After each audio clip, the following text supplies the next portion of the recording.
Jekyll's Corner. Today, let me give a couple shout outs real quick to our sponsors, to 5 by 5 Brewery. The 26th of this month, head on out to 5 by 5. I believe it starts at 2 o'clock. First come, first serve basis. They got a new peanut butter and banana beer coming out. Come out and try that beer. Man, you guys are going to enjoy it. I guarantee it. 5 by 5 has been knocking it out of the park every single time. While you're there, they're also going to be having the second wave of their FU Rona beer. Get your asses out there and get it. I know my ass is going to be out there getting some of that because last time I didn't get it, and I definitely wanted to get that FU Rona. Get your butts out there because last time they had one was the beer for the Cowboy Priest, and that sold out within an hour or two, I believe. So get out there, limited amount of supply for these beers. So go ahead and do that. Also to Concert Culture, providing sounds, making this come alive. Also to Snack Attack, who provided us with our Jekyll's Corner t-shirts, which can you hand me a shirt? Which you can get.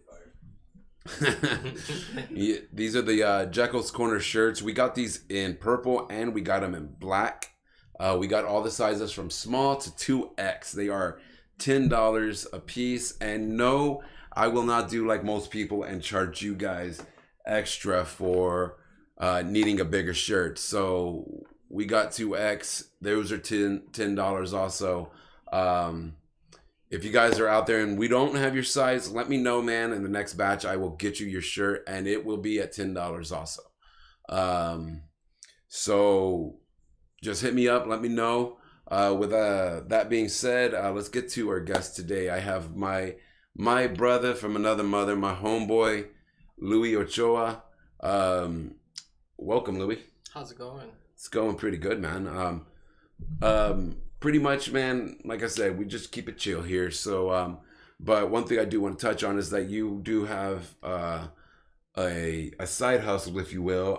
You're doing guitar work. Yeah, man. Yeah. Let's let everybody know about that stuff, man. What's up? I do guitar work, so like I pretty much like I'll take old guitars, like really beaten up guitars, like the guitars that are pretty much like stuck in your mom's attic for like 3 years, and I'll pretty much bring them to life and make them like new and stuff. That's just a hobby that I really like. Yeah. So I don't have to do it if I don't want to. There you go.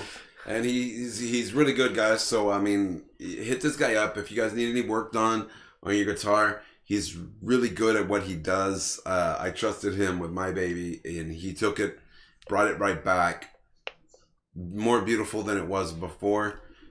So I trust him wholeheartedly and give him 100% backing. This man knows his stuff. But yeah, man, I mean, me and you, we've been hanging for a little bit now. Very big while now. Yeah, and we have quite a cool past and all that. And I know you do a lot of stuff. I know you're into music, you're into comedy, stuff like that. And I think that's really cool. I mean, to be diverse in that manner is very, very awesome. I mean, especially nowadays when you meet people and they're like, bruh, I'm metal and that's it, and all I do is play metal music, and all I do is play my guitar, and that's it. And what else do you do though? Well, who else is you? Yeah. You know, that's it. Okay, but what else? You can't just be music 24/7. You know, even me, who just loves the fuck out of music. Yeah. I mean, I have my other shit. I mean, like getting involved in like one thing is really great, but it's like when that one thing becomes like your live by die by personality that it starts becoming really annoying. Because I mean, like I listen. I'm wearing a Fallujah shirt right now, but like I listen to like a lot of metal and stuff, obviously.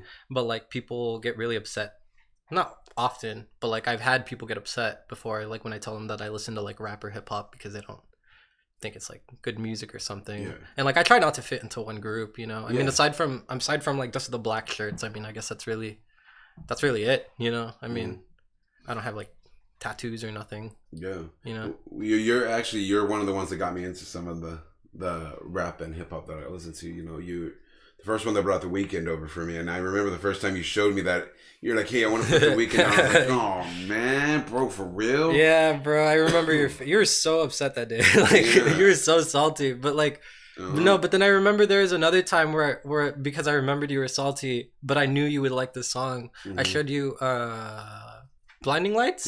Was that it? And I was like, okay, watch, you're gonna like this song, like you're gonna love it. And I remember you're like, fuck, this is gonna be some fucking bullshit, you know, like. And then I played it for you, and you're like, what is this? And I was like, it's The Weeknd. And you just like literally like fell in love with it. Yeah, so man. Ever since then, I've been listening to The Weeknd. Same thing with Mac Miller and Post Malone. These are the people that you showed me and got me into. Yeah. You know, and majority of it was because of the passion I saw you have behind these people. Oh, yeah. And I was like, okay, you know what? I know Luey listens to good stuff, so I'll give it a chance.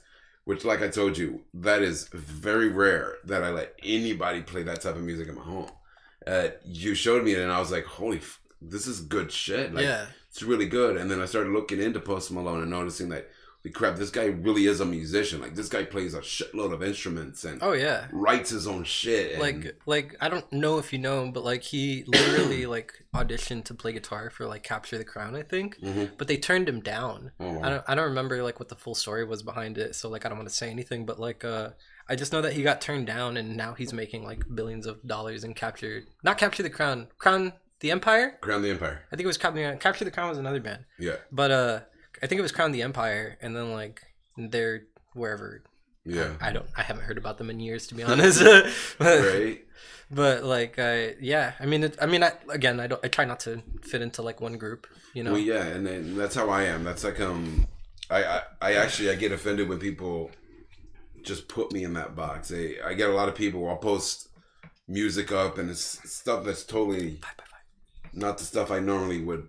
That people would think I would listen to, and they would be like, "Oh, I thought you were a metalhead." I was like, "Dude, I'm a guy who just loves good music. Yeah. I don't give a fuck." I mean, the world is so big. Like, you really think that like everybody listens to just Slipknot or just Pantera? You know what I mean? Like, there's so much out there, and there's so much like to gain from learning out there, like in the world. Definitely, you know, like, and that's my thing. I'm a person who I love music. I just love every aspect of it. So. I mean, you've heard it. I mean, anybody who's ever heard my playlist, it is the most bipolar freaking playlist ever. Yeah, it's annoying. It goes from freaking rock to rap to country stuff to Tejano to techno to everything in between, because I just love music. If it makes me move, I'm like, yeah. Or if I can feel what that guy's saying, I'm like, damn, all right then. Yeah, I mean, the thing is like, I don't know, like, music is great, man, because I'm not gonna lie, like I was basically like kind of raised on that. Like my mom was like a single mom, and she was like working to take care of like both me and my sister, so she like wasn't around all the time. Like, not her own fault, of course. Right. But like I started playing Guitar Hero, bro. I started with Guitar Hero 3. It was just Slash, dude. Like Guns N' Roses was the shit. And like I remember I played Guitar Hero 3 at my uncle's house because he was babysitting me one day. Babysitting me and my little sister, I think. And I was playing Guitar Hero all day because he had it. Yeah. And I loved it so much that I asked my mom. I bothered my mom to go back to my uncle's house, like, just to play the game. And then the following Christmas, she got me the game. And then the day after Christmas, I beat the entire game. Like, I swear on my own mother's life that, like, I beat the entire game of Guitar Hero 3 within one day. Like, it was so great. And the fact that, like, I was also playing a Slash, because I thought Slash was, like, such, like, a cool dude, to be honest. Like, is why I started playing guitar. Like, it was pretty much all of that. And then like once I got into that, like, I aimed for like something a little bit more like angry and aggressive. And then I got into like Slipknot and Metallica and like Slayer and like all those other bands. And like those bands are really fun for like really like just pure anger, I guess. But then like it's like the bands that get like a little bit more real that like help you there. Like I keep saying Slipknot because they're such like a big like influence into like even how I am. Like, you know. Sure. So but even then, like, just because I owe that to the genre of metal, like, doesn't mean that like I need to be so closed to like listening to everything else. There's so like again, there's so much out there.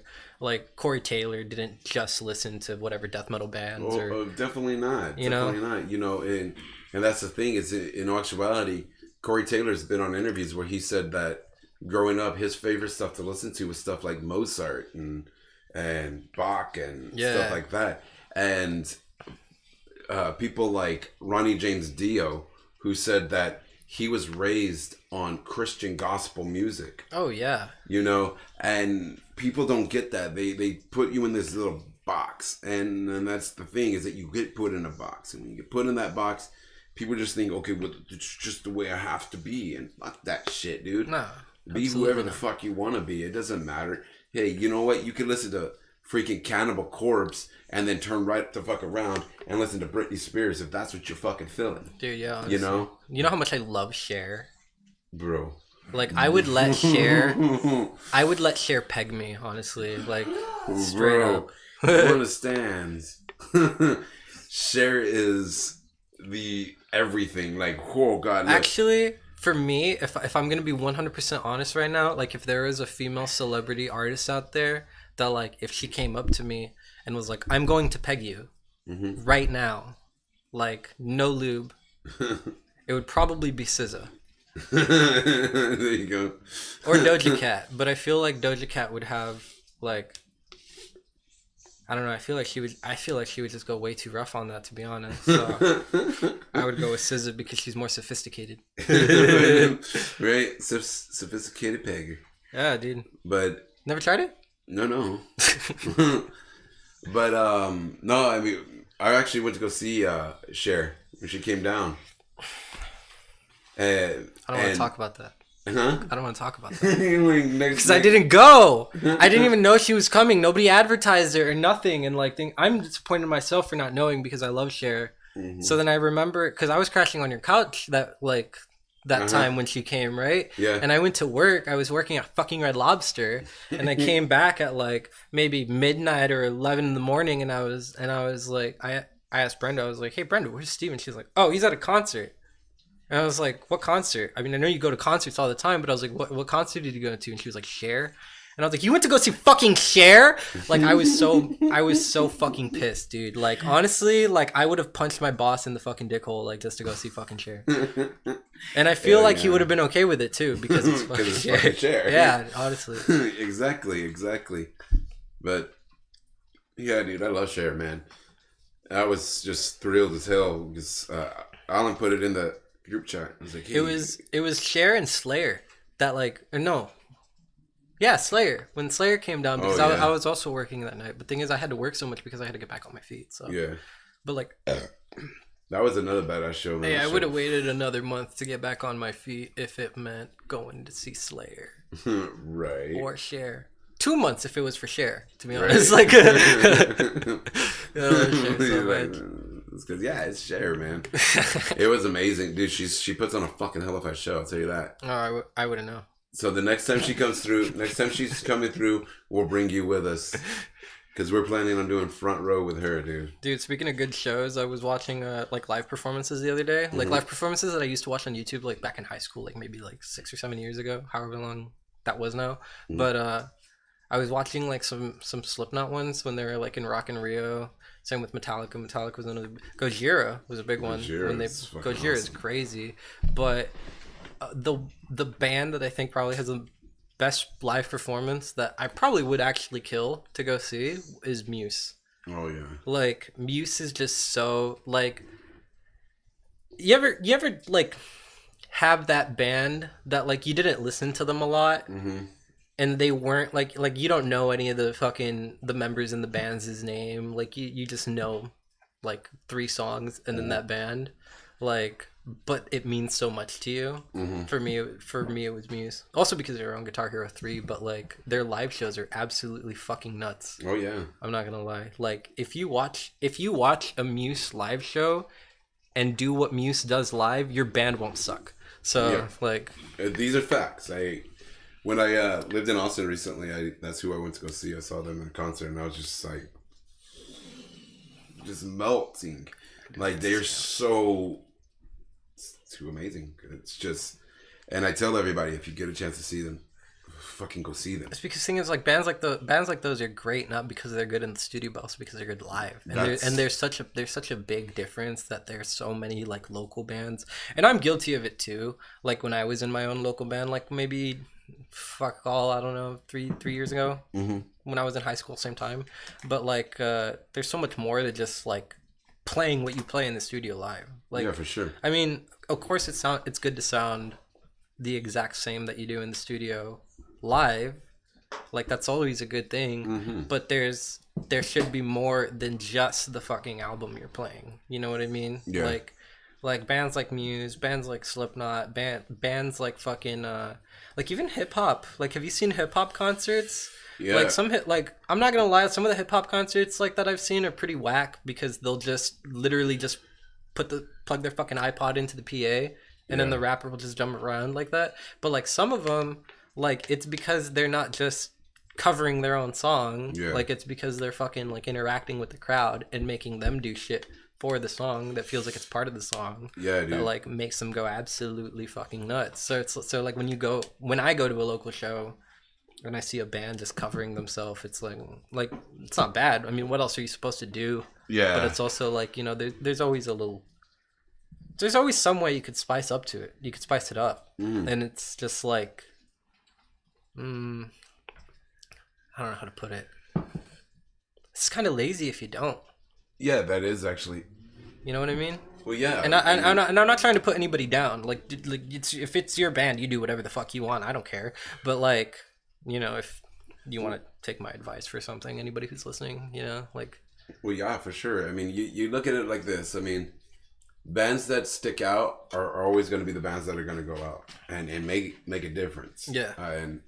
And especially if it's a band that puts just as much effort as they do into the studio album as they do to the live performance. Yeah. It's always going to be that way. And there's a lot of times I'll love a fucking band on an album and I'll go see them live. I hate it. I'll be like, oh man, it's horrible. And that's why I tell people, be very careful. Thing is, if you want to see your heroes mostly with live. metal bands though. I feel like I feel like it's mostly like vocalists that like try to kill their fucking throat, like trying to sound just so guttural or whatever. That, like, it kind of like I like Suicide Silence was also like a very big thing, like a very big band that I used to listen to. Like I remember like when Mitch Lucker died and exactly where I was. Like I'm already picturing myself in the library telling my fucking English teacher like, the fucking vocalist I like died. What the fuck, you know? Like, but like the live performances that he had towards like the end of, unfortunately, his life,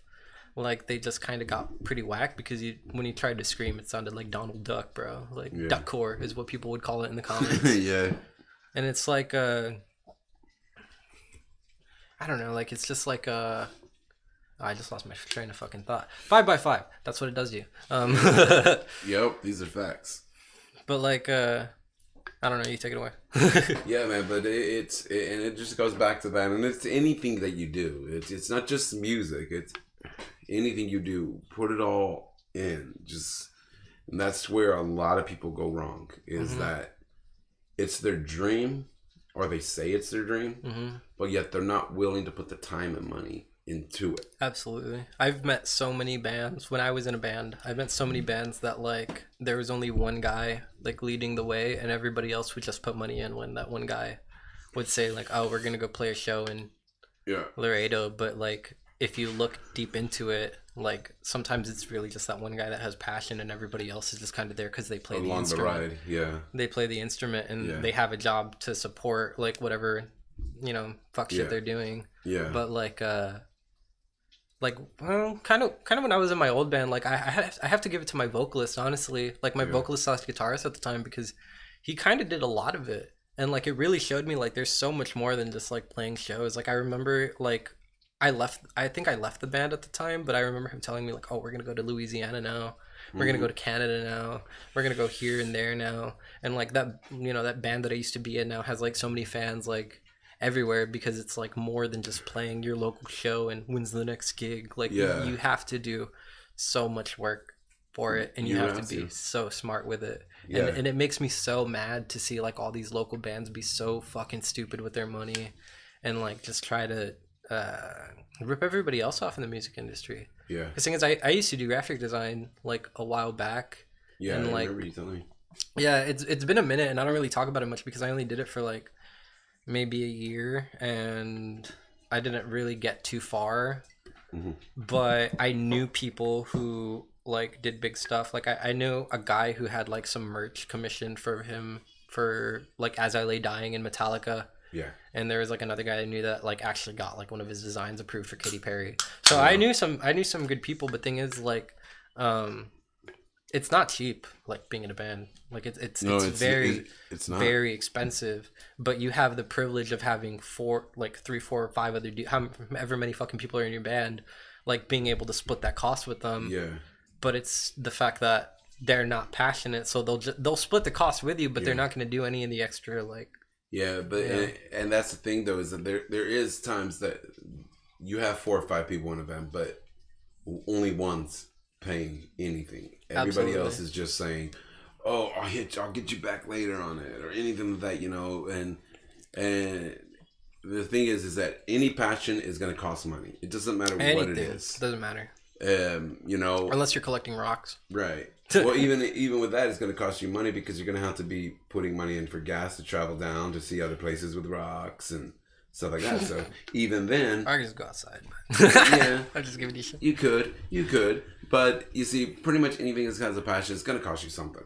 Something, you know. Even with this is my passion, and it costs, you know, to put this on and to do it. It costs money, you know, to make merch or whatever, but I don't mind it. I'd rather give that to this passion than I would to anything else that I'm having to give money to. Absolutely. You know, because this is my dream and I want to see it flourish. You know, a lot of people don't get that. They hear the word band and they're like, "Oh, I'm gonna join a band. It's gonna be so easy. Oh, I'm gonna make it so big." And, well, I mean, playing your music is easy, but fucking everything else isn't. Like, right. Because first of all, like you need a logo, right? Logo costs you probably like $500+ because, and this is for the people out there, because when I was in graphic design, it annoyed the hell out of me. Like a logo costs so much money because it's literally your identity for the entirety of your band, unless you decide to change it, of course. But it's gonna cost exactly the price.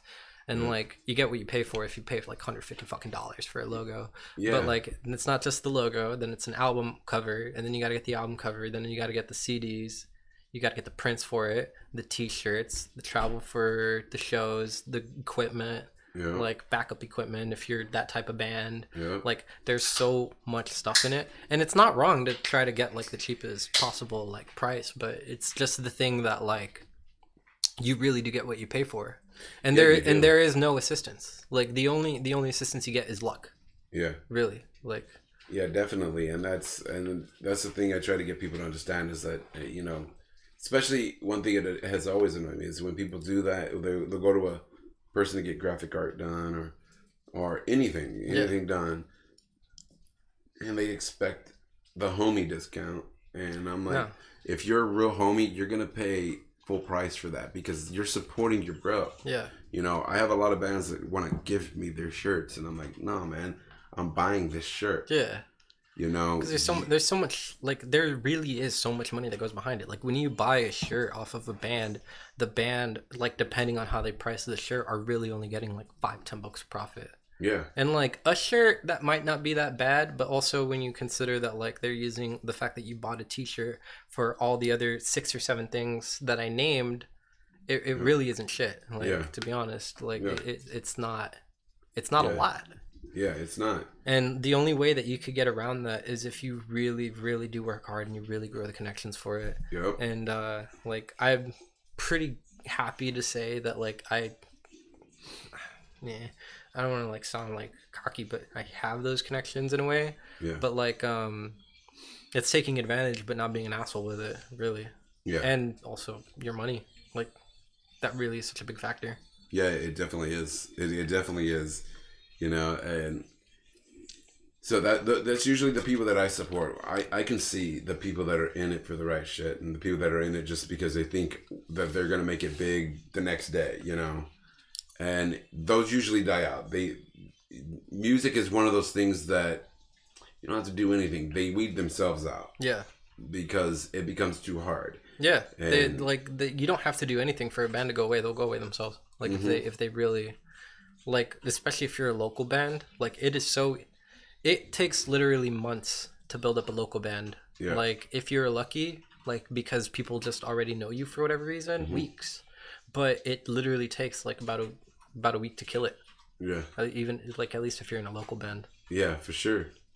Unless you're just that good and people are just constantly listening to you. But like those are always, like, I feel like those are always just kind of fairy tale stories, you know. Yeah. We wrote this shitty demo and now we toured we toured Europe with it. Like I know that's like that happened to Suicide Silence, but that doesn't mean that it's gonna happen to your band. Yeah. You know? It's not. Too many people really, really do think that. They bank on that, and I am like, you can't start a band doing that, because anybody who's ever been in a band will tell you, you ain't making money off of it.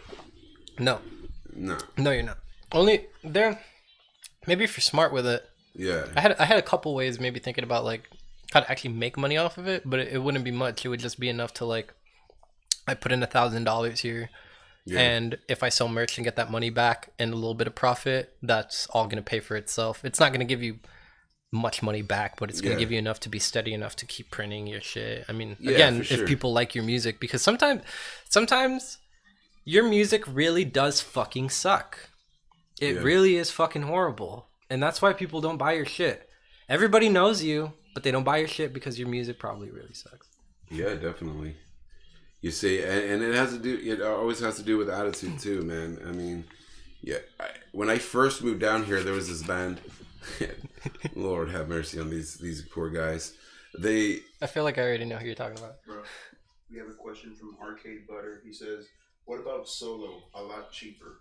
If you are doing something solo, it's a lot cheaper for yourself because you are depending on your own money, right? And that's how I feel. Like, because I've been thinking about doing something solo because I just don't want to fucking rely on other people, because I live by the thing that if you want something right, you better do it yourself. And if you're doing it solo, it's going to cost you full price to get $400 to print $400 for all these shirts. Now, like, again, it's probably easier for you to do it because you don't have to manage for the people, but it is going to be more expensive for you in the fact of your investment. You know what I mean? Like if for numbers sake, since I know you're listening, if it cost me $100 to print not five shirts, if it cost me $100 to print 10 shirts, right? And then I sold all those shirts for like $5 profit, those 10 shirts times 5, I get $150 back, right? Yeah. I keep that money.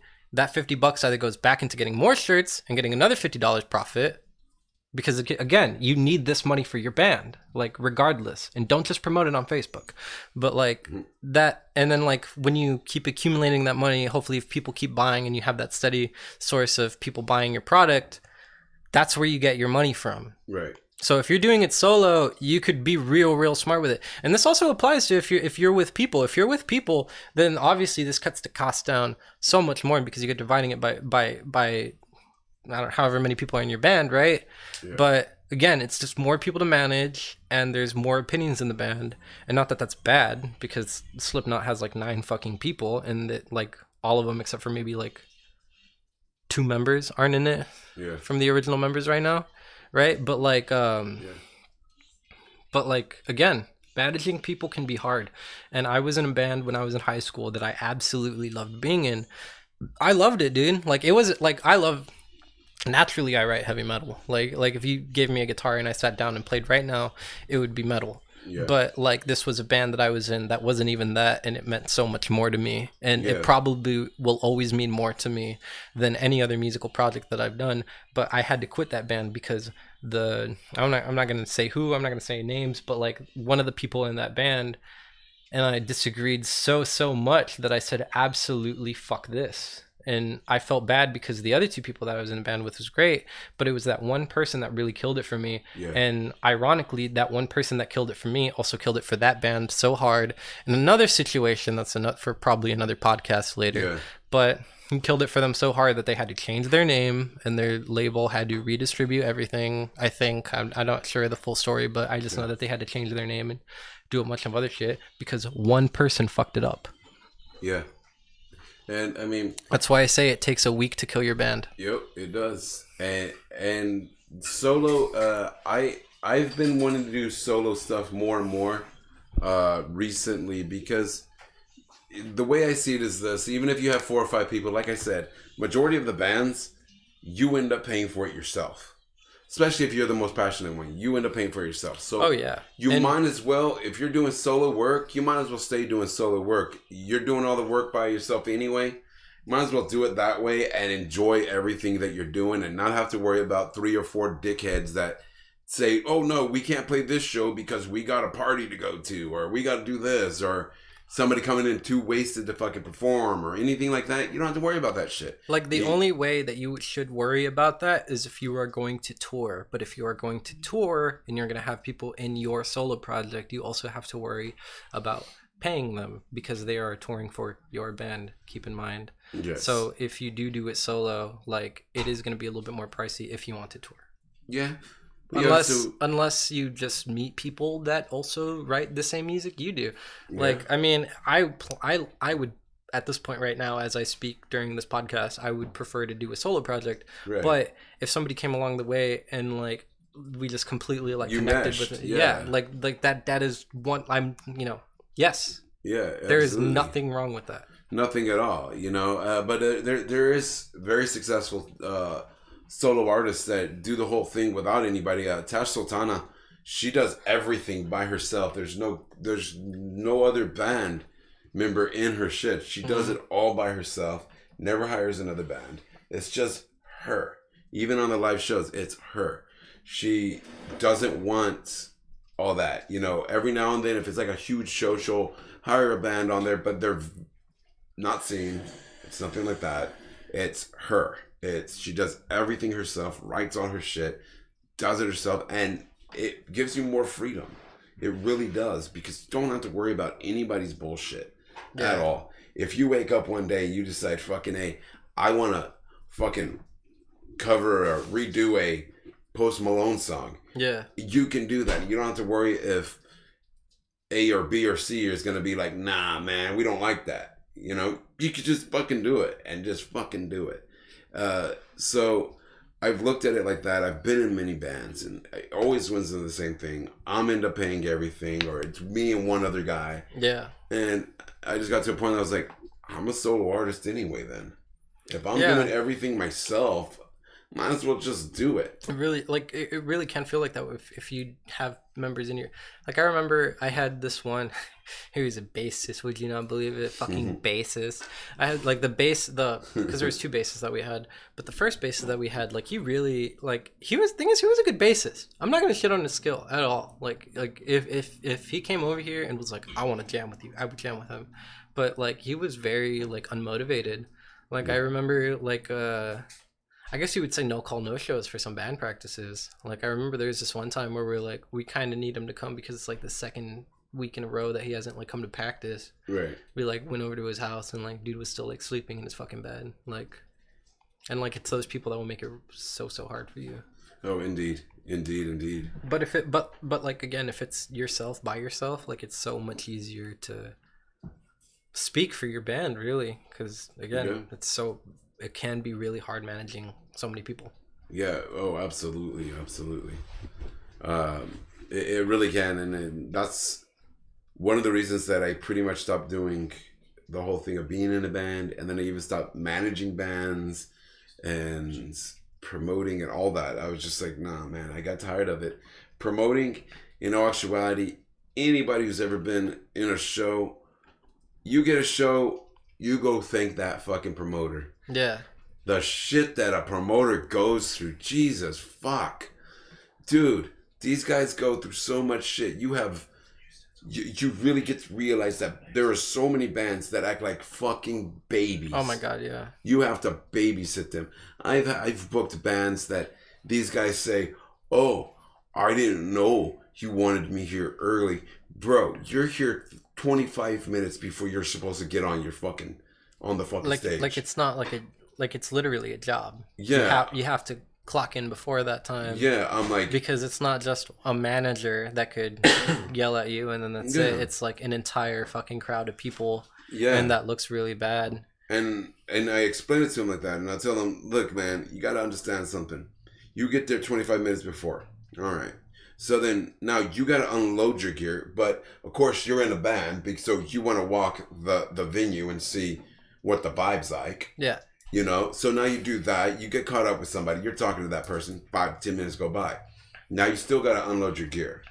Now your gear's unloaded, but now you unloaded. So now you want to go get your fucking beer before you get on stage. Which is stupid. You should never do that. Right. So now you go to get your beer and you're waiting in line. Now that's another 5-10 minutes. You guys are already late for getting on there. Correction. Now you still haven't done sound check either. Correction. Like one beer maybe isn't bad before a show, but Right. if you get drunk and then play drunk or play intoxicated in any way, shape, or form at your gig, you have a problem. Yes. Like there is nobody that I know aside from Carlos Santana playing high at fucking Woodstock that played a show intoxicated and people loved it. Jimi Hendrix. Well, yeah, him too, but I mean like locally. You know what I mean? You're like from nowadays, Steven. Nowadays, back then, maybe. And they're a different breed. Hey, I would have killed to see fucking Jimi Hendrix, honestly. Oh, like a motherfucker, right? I did a fucking. I remember doing a whole ass fucking project on Jimi Hendrix in like 5th grade, and I got an A for it. And I want to think solely because it was a bad project, but I want to think I got an A solely because it was Jimi Hendrix. Makes sense. Oh yeah, I mean like. Because I was in a small little school, dude. Like, I was in a little private school, and my class was, like, there was only 100 kids in the entire school. Right. From fucking pre-K to 8th grade. Like, Right. do the fucking math. But, like, fucking, what was I saying? I can't believe I just had a brain fart. Fuck. No, you just fucking made me have one. God dang it. Oh, what was I talking about? Perfect time for our sponsors. Fuck! Yes. So let me give a I'm shout so out. sorry. Give a shout out to our sponsors, 5x5 Brewery, for giving us these awesome fuck was I alcoholic talking about? libations. 5x5 with the I got the brunette bombshell today. Like I've told you before, 8.6 on this 16-ouncer right here. I'm going to look back at this recording, find out what I was talking about, and then get mad that I didn't finish my story. So you were also to Concert Culture for all the beautiful sound that they can provide for us, and to Snack Attack for providing us. Usually we just didn't go out and get them this time. The snacks here. And they also hooked us up with the shirts, the prints and everything for the Jekyll's Corner shirts. I remember now. So you can pick one of those up. Just hit me up. They're $10. I have every size from small to 2X. God damn it. So just hit me up, man. $10 for any one of those shirts. We got purple and we got black. I will show you the shirt. So this is one of the shirts in purple. Like I said, we got purple, we got black. From small to 2X, $10 a pop gets you a shirt. The more you buy, maybe there's a deal that I can work with you. But just hit me up. So we will get back with our boy Luey. And you were talking about Jimi Hendrix in your school. Jimi Hendrix in my school. There was 100 kids. Fuck. I can't believe I did this live. Okay, so there was 100 kids in the school, right? Mm-hmm. But everybody, and I shit you not, like because I was in this like really like this one side of Chicago. I was on like east side Chicago, I think. Right. In like the suburban part, and I went to a Christian school. 100 kids in the school. The only way that we could listen to music because like this was a school where everybody's parents were kind of poor because they were paying for all of our educations. You know what I mean? So like our only source of music was Comcast on demand. And like there was only one other kid that I remember that we would be like, hey, go listen to Linkin Park, or hey, go see the 30 Seconds to Mars, or hey, go see the Slipknot one, right? And like there wasn't any Jimi Hendrix ones. And then when I got a laptop and started going on YouTube, that's when I like found out like all of them, right? So when I did a Jimi Hendrix project in a school with 100 kids that only listened to like whatever was on Disney Channel. Like it really was Disney Channel music that these kids were listening to. Like I'm sorry. I feel like it was kind of refreshing for the teacher to be like, oh, okay, like this is something that I know. You know, that's why I want to say that I got an A on that project. That's fucking awesome, man. Oh yeah, like look, being part of a group is great when you recognize other random people for it in public, but it's not great when people like shit on you for not, having a certain opinion. Yeah, absolutely. Which goes back to what we were saying earlier, where people just like if you're a metalhead, people expect you to only be a metalhead. Yeah. And like talk about Satan or whatever. Like, dude, I'm just wearing the fucking shirt. All right, I'm gonna go home and listen to Mac Miller.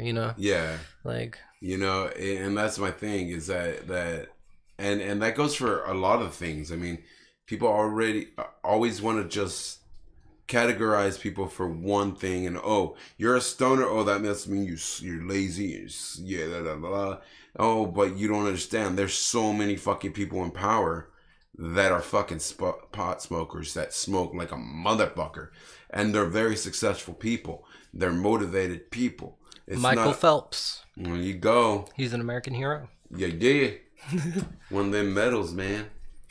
Yeah, people just they just want to categorize it, or like people that are in the LGBT community, people just automatically categorize them, and they're all the same, and this. But chances are, the thing that people don't understand is that their big, rough and tough, gruffy guy that they hang with, he's probably gay. And they don't even know it because you cannot categorize it all in one thing. It's not like gay, like all of a sudden you're going to be like, oh, I'm gay. And then all of a sudden you're going to sprout fucking butterfly wings and shit like that. Like, what the fuck do these people are thinking? Yeah. It trips me the fuck out. I've seen it happen so many times. A friend of mine be like, tell one of the other guys, hey, I'm gay. And they'll be like, what? But you don't seem gay. What the fuck does that mean? Honestly, I hear of people coming out the closet more, not from them themselves, but from their friends that know that they're like gay. Like, there's only been, I can never remember actually. There's never been a time where like I had a friend come out to me and be like, dude, I just want to let you know, like, I'm gay or I'm bi, right? But like, it's always through like one of their close friends that's a little bit chatty. You know what I mean? I know you're gay. You don't know I know. And that's the thing is that when people do that, it irritates the shit out of me because you can't do that. It's not right, to sit there to sit there and tell somebody, like, I didn't know you were gay. What? You don't seem gay. Well, I didn't know that there was a handbook. Bro, but sometimes it is kind of surprising. All right, like it really is kind of surprising. Like I remember listening to Judas Priest, and then when they told me Rob Halford was gay, I was like, really? Like, I mean, okay. Like after they told me that, and then I looked at him again, I was like, oh, okay, I see it. But like, you're like, oh yeah. But sometimes it takes a little bit of pointing out. You know what I mean? Yeah. But then it's like when it gets pointed out, you're really like, I can't see you being gay. Yeah. I can't see you bending over or something. Right. But I'm talking about like the people that are straight out are talking like. Not that I want to bend you over. Well, and that's the thing is that it's just people that do that irritate me when they say it in that manner. Like, what? You don't seem gay? Oh, I didn't know that there was a fucking mannerism for being gay. It's that these people still think that anybody who's gay, that if they're a chick that's gay, that they're going to be just looking like a dude. And if it's a gay guy, they're just going to look like a girl. And I'm like, man, some of the fucking football players that you fucking worship are fucking probably gay. Oh, yeah. You know? Yeah. Some of the manliest people can be like the biggest homosexuals. Yeah, you can't judge it like that. The same, and it goes for the same thing of people that are straight and they tell somebody, I'm not gay. Oh, I didn't. What? I never knew. He's the manliest homosexual I know. Ricky Martin. Although, in all facts, first time I saw him, I was like, he's gay. Yeah, he's pretty gay. Yeah. I'm like, yeah, that guy's gay. But it's just, you can't categorize people. You can't just put them in a box and be like, oh, well, they're all the same. You're all the same, No, because they are humans, so they are going to have their own personalities, their own characteristics, their own hurts and likes and dislikes and everything else, And just like the other thing that annoys me with it is when people think that you tell them you're gay, and then all of a sudden they think, oh, that you want them. Yeah. I'm like, Trust me, I'm gonna tell you this. I got a lot of gay friends, and they are some of the most pickiest motherfuckers out there. Yeah. They are worse than a chick. They are picky as fuck. So, but I think that's more of just like person by person type of thing. But yeah. I guess I can see what you mean by like a. Yeah. There's quite. They hold like a standard to themselves, and it never fails.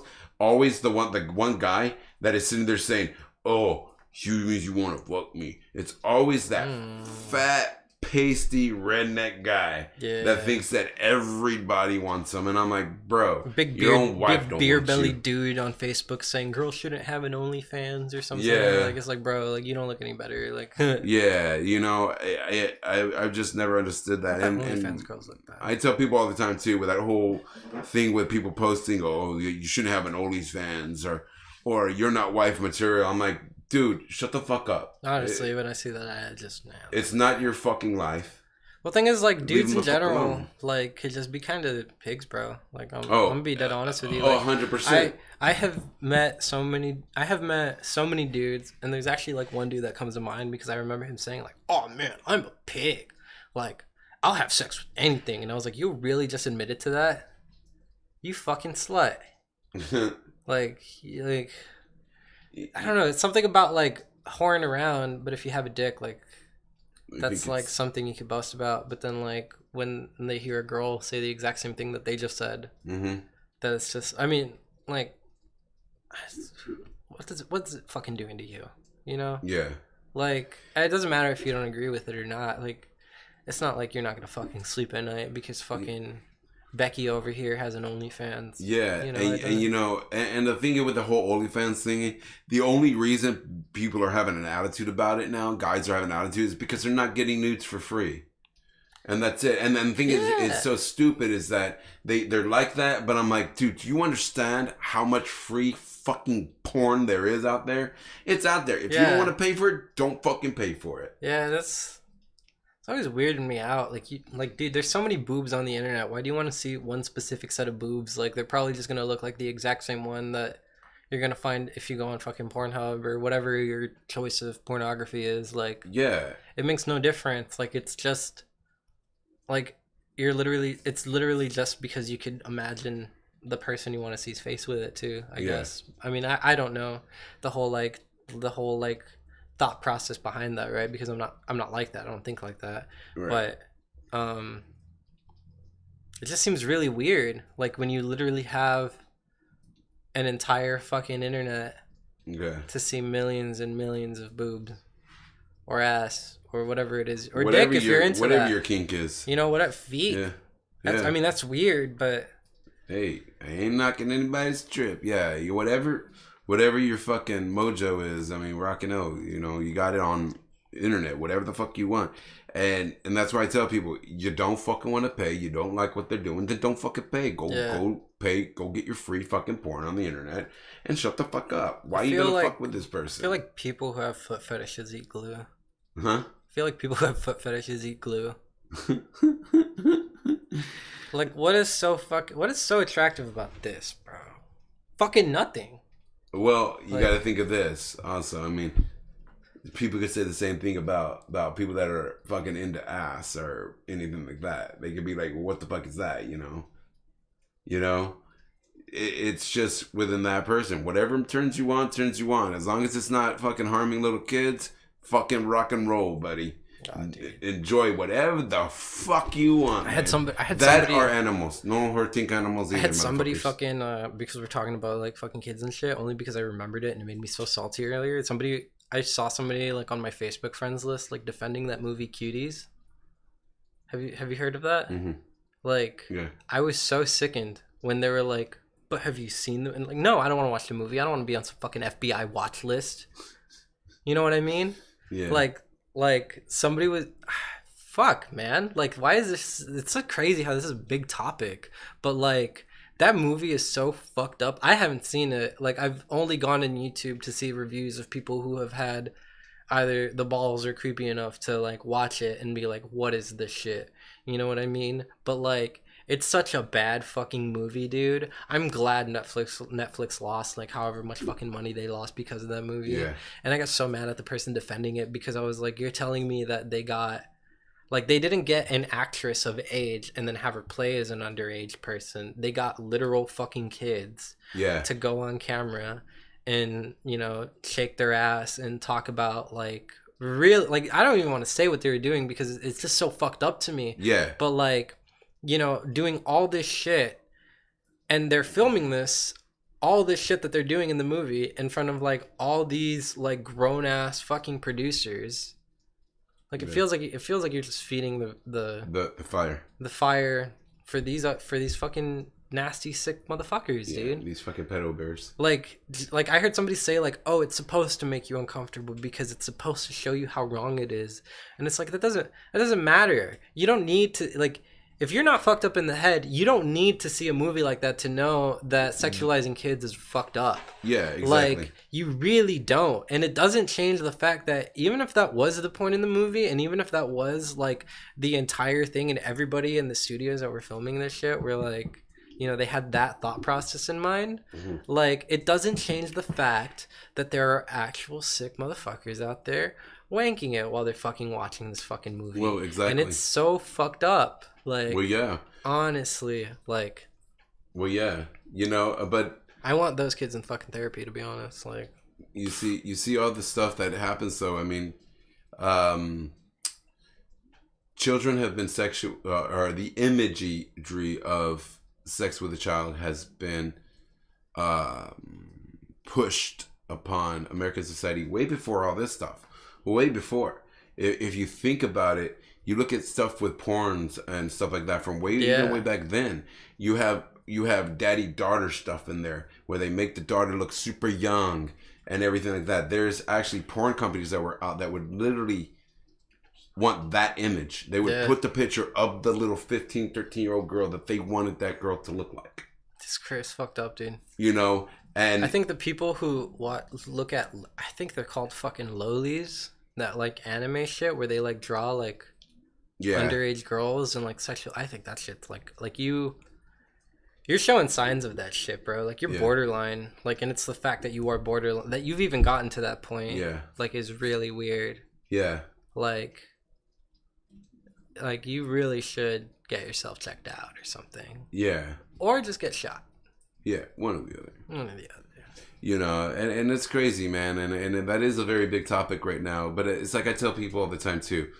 I see a lot of people posting the Save Our Children stuff. That mosquito bit the shit out of me. But they are also the same people that post that they listen to all this music that sexualizes women, that teach these young girls that's the way to be. Mm-hmm. You see? And you have to, it can't be just, you can't just say, well, I don't like that. It's got to be across the board. Yeah. You got to be like, you know what?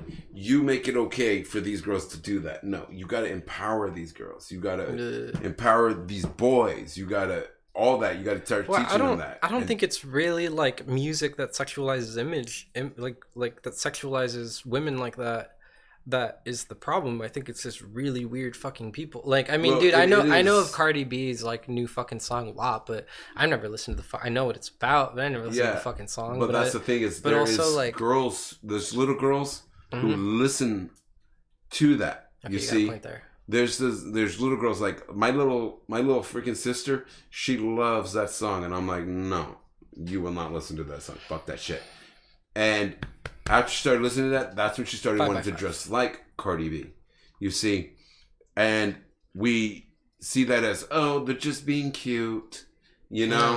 Yeah, like that. But it's got to be stopped then. That's when the parent says, fuck that shit. You get your ass back in that house and you dress appropriate. Yeah. Fuck that shit. When they're older, dress however the fuck you want. But when you're 12, 13 years old, you have no business showing your assets. Yeah. You know? No, you really don't. You know, like, bro, shouldn't you be playing with your fucking Tamagotchi at that age? Yeah, that's what I'm saying. What are you fucking doing with makeup on Instagram? Like, I don't know. Like, if you want to let your kid do that shit, yeah, that's on you. But you know, it's not right. And these are always the same parents that when their kid goes missing, oh my god, where'd they go? Why weren't you there when they were posting all their shit on TikTok. Yeah. You know, where were you then? You know, when you know that the majority of people that are on TikTok are way older than your daughter. Oh yeah, there's some pretty crazy people on TikTok. It's whole controversy. So, you know, and that's why I tell people you got to monitor that shit, especially in this day and age, man. Anything could happen on the internet, man. Anything. Oh, man. And you got to watch your kids. It's not a thing of being an asshole parent. It's a thing of loving your child so much that you're saying, I don't want that to happen to you, because there is bad people out there. Mm-hmm. You know, and there's really bad people out there. And I believe that you should raise your kids to understand that there is bad people. Not everybody, but there is bad people. You got to be weary of that shit. A lot of parents nowadays just raise their kids that everybody's happy and everybody's good. And, oh, you got to be good to everybody. No, fuck that shit. Be weary. Every parent should raise their kids to be weary. Not afraid. Weary. Just be attentive of what's going on. Yeah. You know, these young girls that are going missing and their parents are sitting there crying. Well, where were you?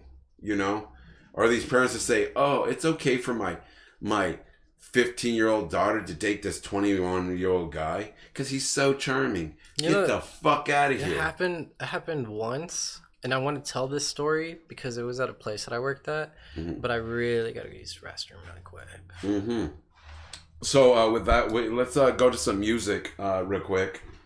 And then we'll get back to the story. Yes. Story. Let's go with some spoon-fed. I think that's a solid win every time, right? Definitely. All right. Well, we'll do some spoon-fed, and we'll throw on some Viberhaven, being that they're coming up pretty soon. So we'll throw some Viberhaven on there too. Do you like the ASMR? I hope you did. All right, the mic is.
All right, guys. So we just decided to go ahead and go back in. I promise you guys, we will be playing that Viber Haven before we end this podcast today.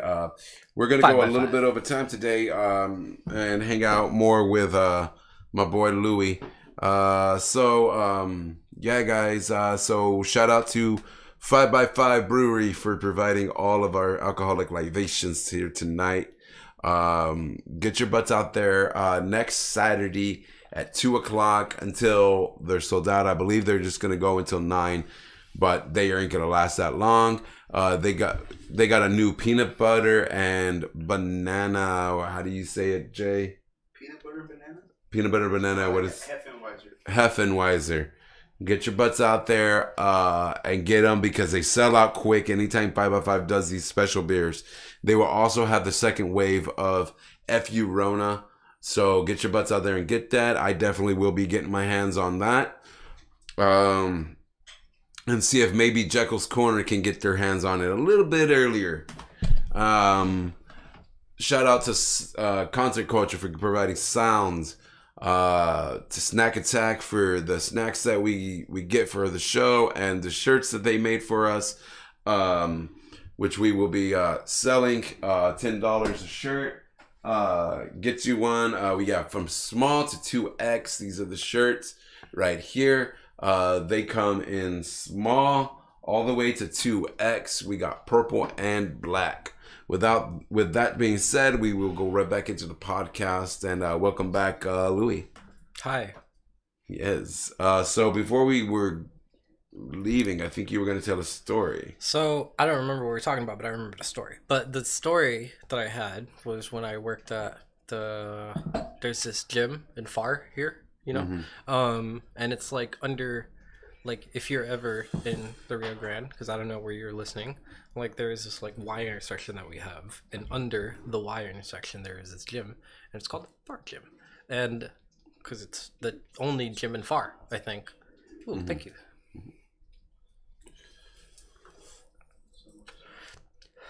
There you go. But like when I was working there, because I know we were talking about like people with like real huge age differences when they date and stuff, and like parents kind of excusing that. Right. Like the example, like I seen that firsthand because at Far Gym, like it's like a family owned gym, and like it's also a chiropractor's office because the husband or the dad or you know the guy in the family, right? He's also a chiropractor, so you know why not go get your chiropractic? I don't fucking know what the word is at the gym, which I don't know if that makes sense. I don't know if it doesn't make sense. I don't know if that doesn't make sense, but I don't care. But I remember that like his daughter also was like kind of a manager there because she was also like older than I was at the time, and she was like pregnant with her kid, like her husband's kid. Right. And I remember that like they were talking to me and they were introducing themselves to me because they thought I was gonna stick around, and honestly I didn't even stick around. Like honestly, fuck that place. I'm gonna be honest, they're so sketchy over there. They hired me and were like, we're not gonna pay you for 2 weeks so we could see if we want to keep you or not. Right. And I was like, that's a really shitty probation period for a job, but I needed a job, so I said okay. So I went to the fucking gym, and when they were introducing themselves to me, I remember the daughter saying that she was, because I was like 19 at the time, and she was like 20. She was like 20 actually. She was like my age. So like, she was like telling me like that her and her husband have been together for like 5 years, right? Right. And I was like, how old is your husband? She's like 25. Oh, what's a? And I was like, wait a sec. Like I did the math in my head. I was like, 5 years ago, you're 20 now. You would have been 15. He was 20. What's a 20-year-old doing with a 15-year-old? Yeah, exactly. Yeah, I mean, to be fair, I mean, the only thing I could say is their relationship has lasted. Yeah. But that's fucking weird. Yeah. And like, she was pregnant with his kid, and I remember like I was talking to another employee on the side, and we were also talking about it. And like, I don't remember how the conversation got up, but I just remember him saying like, oh yeah, like the only reason like her parents were excusing it is because like her parents have a 10-year difference. or no, like they have a big difference, big year difference. Like she was like the mom was like 40, but the guy was like 50, right? Yeah. So their argument was that it was like a 5-year difference, and these people are over, and they have a 10-year difference. So like, what's the point? Even if they stay together, but it was still like how do you have a 15-year-old daughter? Yeah. How are you 20 years old and talking to somebody who's not even in their junior year? You know, and I never really understood that shit. I even with my homeboys that are like full on grown ass adults, and they're like, oh, I'm dating this 18 or 19-year-old. Even with that freaks me out, because I'm like, what the fuck are you gonna do on a date? You gonna take them to Chuck E. Cheese or what the fuck? Yeah, exactly. Man? Like honestly, and thing is like, and also that place was just really bad. Like if you go there and you pay to go there, like they're not gonna do shit. But like if you work there, like they fired me for some really shitty reasons, or they fired me for like for a really shitty reason. And to be fair, like what they fired me for was that I got a text from my friend's mom saying that my friend was missing, and that she hasn't heard from my friend in like 48 hours. Right? That's a long time to not text your mom. You know? So like she was texting me like, where is he at? And I was like, I have no idea. So like I couldn't call him because I was at work, but like I grabbed my phone on the side and like started to text him, because I mean, if you're worried about somebody that's like a sibling to you, like of course you're gonna break the rules, you know? For sure, absolutely. Like I wasn't just breaking the rules because I wanted to be an asset, you know? And like I had my phone on the side, and the manager, who's like the fucking manager's like the boss's pet over there, saw me with the phone, and like she got really aggressive and was like, get off the phone, like you can't be on the phone, like I know we're not paying you right now, but you know, if you want to get the job, like you can't be on your phone. And I was like, I'm sorry, like I understand that, like it's just that like my friend's mom texted me that my friend is missing, so I just needed to send him a quick text. And I'm gonna tell you right now, I'm only gonna check my phone like if my phone vibrates, to see if it's a text from his mom saying that he's found or something, you know? Like I'm talking about a human being here. Yeah. And thing is like I don't know if she thought it was bullshit. I don't know if she just didn't give a shit or what, but like yeah, I mean it was the truth, you know? So like she was like, no, you can't do that. No, I'm sorry. And I was like, well, I guess I'm sorry too, you know? Like, because I mean, if you were at work and you got a text saying that your kid's been missing for 48 hours, like, you know, or like a sibling has been missing for 48 hours, of course you're going to send a quick text, you know, and check your phone during that time period to see like what the status is, because, you know, so like I told her that, and I was like, I'm not BSing you, like I could show you my phone, like look at my phone. And like I showed her the messages, and she was like, I know, but it's the rules, and you really can't do that. And I was like, this is a family, this isn't like fucking corporate, like a corporate business. Like this is just a like fucking like Juanita and Ron own this fucking place. I don't know their fucking names, right? I don't remember. Yeah, we're just throwing the names. We're just throwing names out there. But like they fucking own this place. Like what are they gonna do? You know, like So, and thing is, I used to go also to work out at that gym. So then I went to the gym the next day when that happened. And my friend was found, by the way. But like I went to the gym the next day, and I like, they have this little like thing with a QR code that you scan, and it like checks you into the gym for your shift, whatever, you know? Yeah. And like I scanned it, and they had another guy that was new. Right? And I was like, oh, I've never seen you before. Cool. I'm going to go work out now because I got to come back over here like later tonight. Beep. And then he was like, oh, you're he's like, oh, like your account is canceled. I'm like, fucking excuse me? He's like, your account's canceled. I can't let you in. I was like, I work here. I'm this is my second week here. Like this is the end of my second week here. You know? And the girl that was like managing me the day before when all that was happening comes up to me and is like, oh yeah, the manager, the boss, the owner just decided to fire you because you were disrespectful yesterday.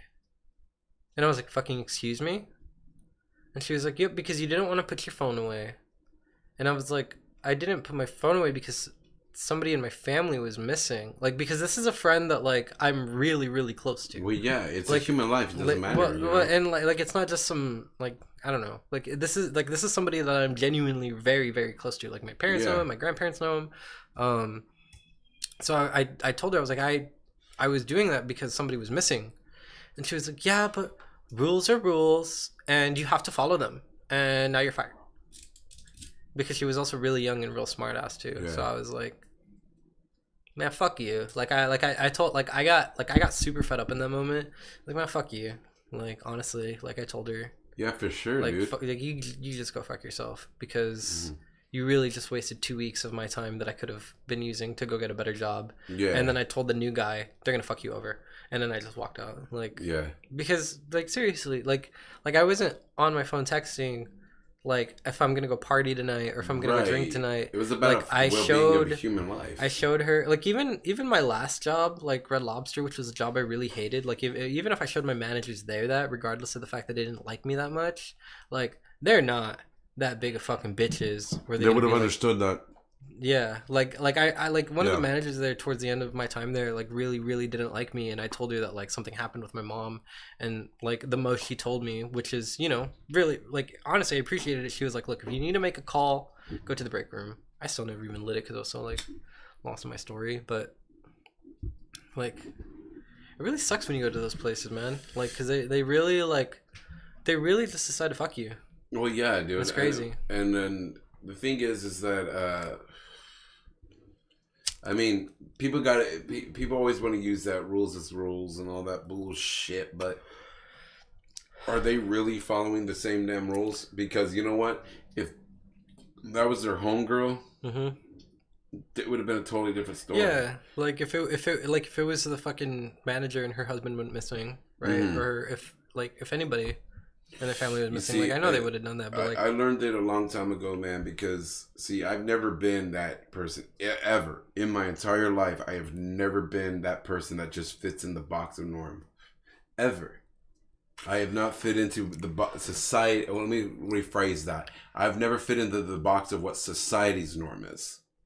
You see, because normality is just a picture of what another person's measurement is. Yeah. You see, for me, this is normal. What I do every day, that's my norm. That's me. I'm normal.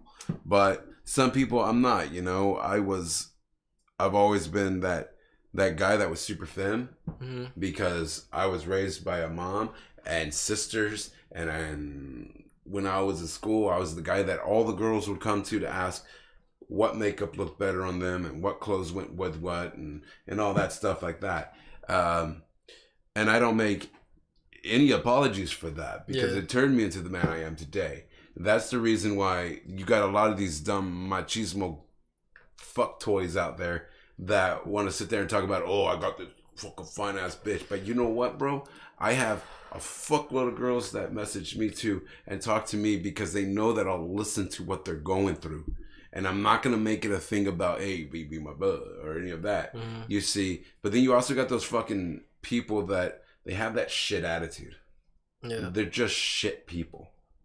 And they can do nothing but be negative. That. Yeah, they could just shit people and they want to make other people feel like shit. And I learned a long time ago, fuck that, dude. That was somebody who you were close to, man.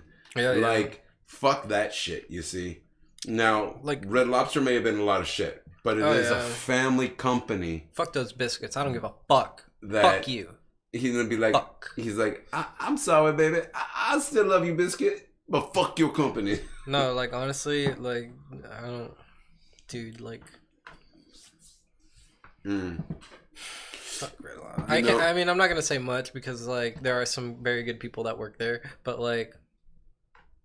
There is, but that's the thing is that every company, anywhere you go, it's not even just in company, in life, you have people that are their cliques.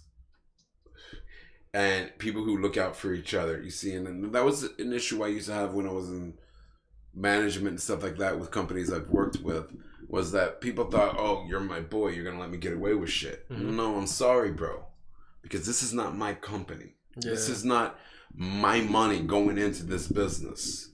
So no, I will not let you fucking slide. You're gonna work. you know. Granted, I was cool as shit, dude. I would let people fucking smoke weed on the job. I don't give a fuck. Yeah, as long as you got your fucking job done, I could give two shits in the fuck. If you tell me, hey, you know what? I'll take my lunch break to go in the car and get a fucking blowjob from my wife real quick. Fucking A, go bust that fucking nut, bro. And when you get done, come in and I'll give you a fucking cigarette, dude. Yeah. Fucking A. I don't care. As long as you did your job and didn't make it where my job was fucking hard, you know, well, fuck what you did. Yeah, I feel that at like my new job, mostly because like they're actually very nice over there. Mm-hmm. Like it's really only like 4 people, and like that's including me, you know. Yeah. They said they were gonna hire somebody else, but I don't think they are. But like over there, like it's so small that like everybody's just like very nice to each other. Like Yeah. everybody's kind of just everybody's bro, but like we know like okay, but your boss and